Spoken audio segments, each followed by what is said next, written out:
Alrighty guys, in this video we're going to be taking out an engine, Yanmar diesel engine, the tanks that are original with this boat from 2001, and the running gear of the boat. So basically right now we're taking out the engine, we're using a tree, pretty simple method. Put the boat as even underneath the winch as possible, attach chain, and lift straight up. We detached as many hoses and everything that we could easily reach. As we go up, we'll cut a hose or two and maybe a wire. And that's really it, and it comes up pretty easily. It's not really too hard.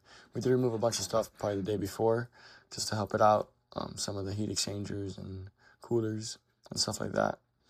But yeah, we got a handy dandy screwdriver in place so that the chain doesn't slide around and the motor doesn't slide around hitting the fiberglass. This motor had some pretty catastrophic failure that you'll see right here.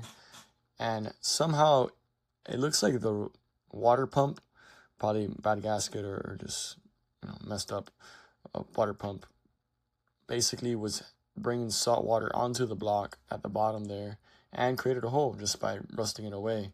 The motor ran, not very good because of the issues it had, considering there's a hole in the block. There was some type of like JB weld or pegatanque that they put over the hole to try to save it.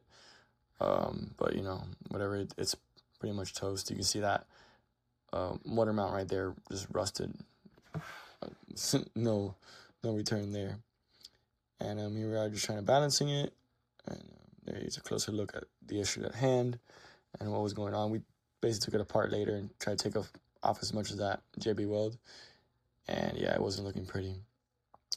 Fortunately, we did a bunch of work to the parts we took off the engine already, like rebuilt them and serviced them and stuff. So we're going to try to sell those parts and see if we can get back out of this.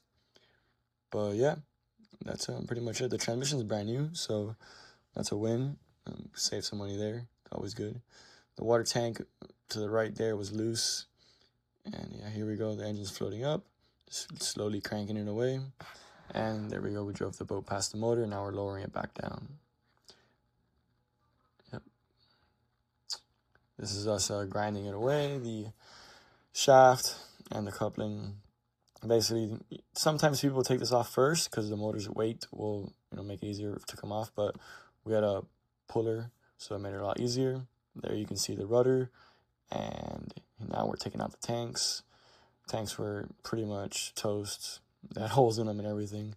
We chipped away at the foam and just put some pressure behind it, lifting it up, wedging it out. There you can see some holes on the side of the tank. And that's on the other tank with a major hole in it. The foam was literally just keeping it from rusting away. Thanks for watching. Take care.